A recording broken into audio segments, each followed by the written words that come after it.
Mi madrastra intentó robar mi herencia, pero recibió su merecido. Hace exactamente 6 meses, mi vida empezó a desmoronarse.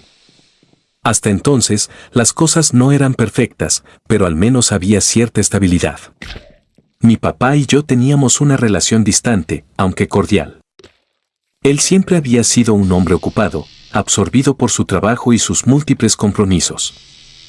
Sin embargo, todo cambió cuando llegó Marcela, la mujer que, según él, iba a devolverle la felicidad que había perdido tras la muerte de mi madre.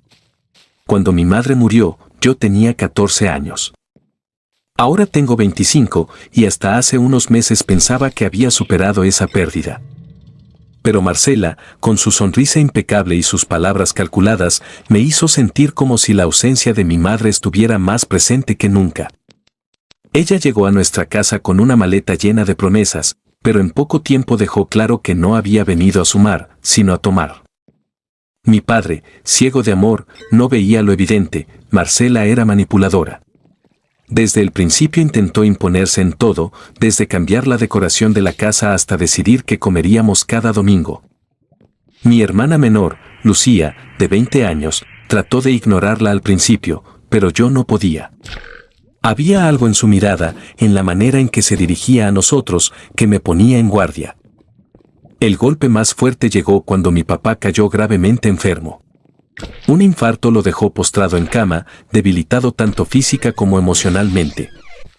Fue entonces cuando Marcela tomó el control absoluto. De repente, ella era quien organizaba las visitas médicas, manejaba las cuentas y se encargaba de proteger los intereses de la familia. Pero lo que en realidad hacía era aislarnos de mi papá, controlando quién podía verlo y quién no. Lucía y yo apenas teníamos acceso a él, y cada vez que intentábamos hablar con él, Marcela siempre encontraba una excusa para interrumpir. «Tu papá necesita descansar», decía con voz dulce, pero su mirada me decía otra cosa: «No me lo vas a quitar». Mi padre, debilitado y confiado, le había otorgado un poder que ella usaba para despojarnos de todo. Poco a poco, empecé a notar movimientos extraños en las cuentas de mi papá. Como estudiante de Derecho, entendía lo suficiente de finanzas para darme cuenta de que algo no estaba bien. Marcela había empezado a vender propiedades, a cerrar cuentas conjuntas y a transferir dinero a su nombre. Cuando confronté a mi papá, él simplemente me miró con ojos cansados. «Marcela solo está cuidando lo nuestro. No quiero que te preocupes por esas cosas, hijo». Pero yo sí me preocupé. Esa noche revisé todos los documentos que pude encontrar, desde testamentos hasta escrituras. Lo que descubrí fue devastador: mi papá había modificado su testamento recientemente, dejando a Marcela como única beneficiaria en caso de su muerte. «Esto no puede estar pasando», murmuré mientras intentaba calmar mi respiración. Mi hermana, al enterarse, rompió en llanto. «¿Cómo pudo hacernos esto? No es justo, Carlos. Mamá jamás habría permitido algo así». Esa frase me caló hondo. Mi madre, incluso después de su muerte, seguía siendo el pilar moral de nuestra familia. Yo no podía permitir que Marcela destruyera todo lo que ella había construido. Los meses siguientes fueron un infierno. Marcela, al darse cuenta de que yo no iba a ceder fácilmente, comenzó a jugar sucio. Se aseguraba de que mi papá escuchara sus preocupaciones sobre mí, que yo era un ingrato, que solo me interesaba el dinero. Mi papá empezó a distanciarse aún más. Cada vez que intentaba hablar con él sobre el testamento, él desviaba la conversación o, peor aún, me pedía que confiara en Marcela.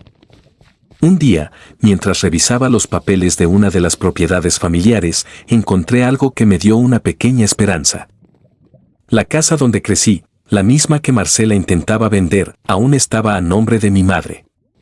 Ese pequeño detalle legal me dio el impulso que necesitaba para actuar. Sabía que no podía enfrentarla directamente, era demasiado astuta. Pero si podía demostrar que sus intenciones eran fraudulentas, tenía una oportunidad de proteger lo poco que nos quedaba. Después de descubrir que la casa aún estaba a nombre de mi madre, algo en mí despertó. Era como si ella me estuviera diciendo desde algún lugar: «Defiende lo que es nuestro». Pero sabía que no sería fácil.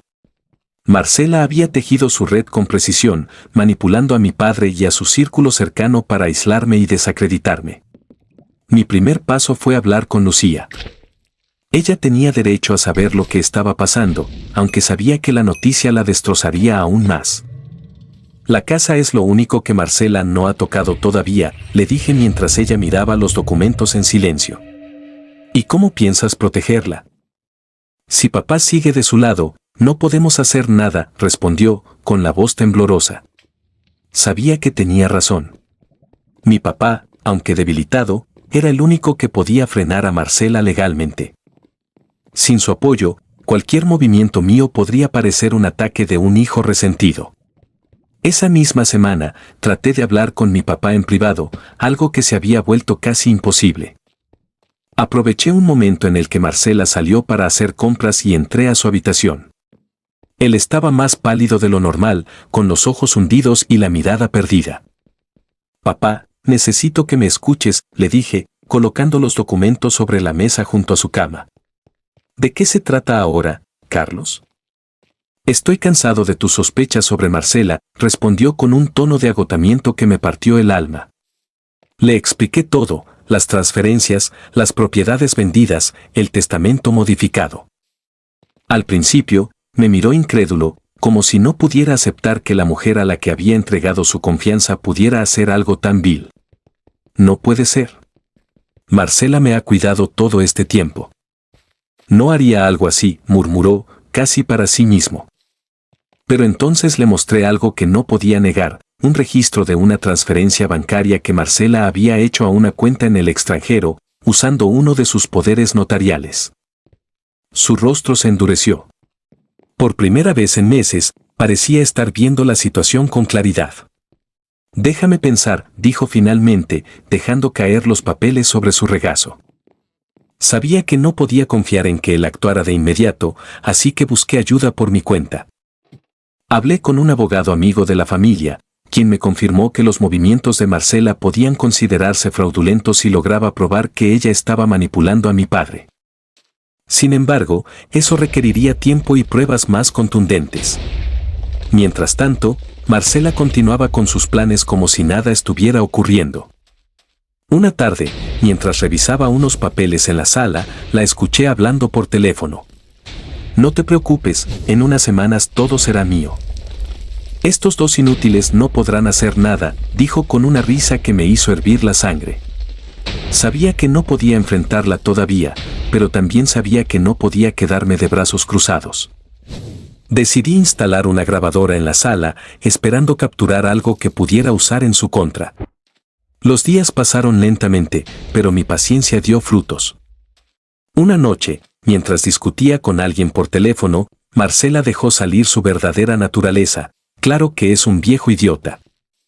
Si no fuera por su dinero, jamás habría soportado esta vida aburrida. Pero ya casi termino, y cuando lo haga, no volveré a pisar esta casa, dijo con un tono lleno de desprecio. Esa grabación fue el principio del fin para Marcela. Con el audio como prueba, regresé al abogado, quien me ayudó a presentar una solicitud para que se evaluara la capacidad mental de mi padre para tomar decisiones legales. Aunque fue un golpe duro para él, era necesario. Cuando los resultados confirmaron que su estado de salud lo hacía vulnerable a manipulaciones, se inició un proceso para anular los poderes que había otorgado a Marcela. Ella, al darse cuenta de que su plan se estaba desmoronando, intentó huir, pero no sin antes enfrentarnos. Todo esto es culpa tuya, Carlos. Tú y tu hermana son unos ingratos. Yo era la única que lo cuidaba, gritó mientras sacaba su maleta. No cuidabas a nadie, Marcela. Solo cuidabas tu bolsillo, le respondí, sin poder contener la rabia. El juicio que siguió fue tenso, pero las pruebas eran abrumadoras. Marcela no solo perdió el acceso a la herencia, sino que también quedó en evidencia ante todos. Su imagen quedó destruida, y terminó abandonando la ciudad con lo poco que le quedaba. Mi papá, aunque dolido, finalmente entendió el error que había cometido al confiar ciegamente en ella.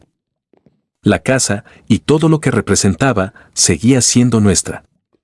Lucía y yo sabíamos que nunca recuperaríamos del todo lo que habíamos perdido, pero al menos podíamos cerrar ese capítulo oscuro con la frente en alto.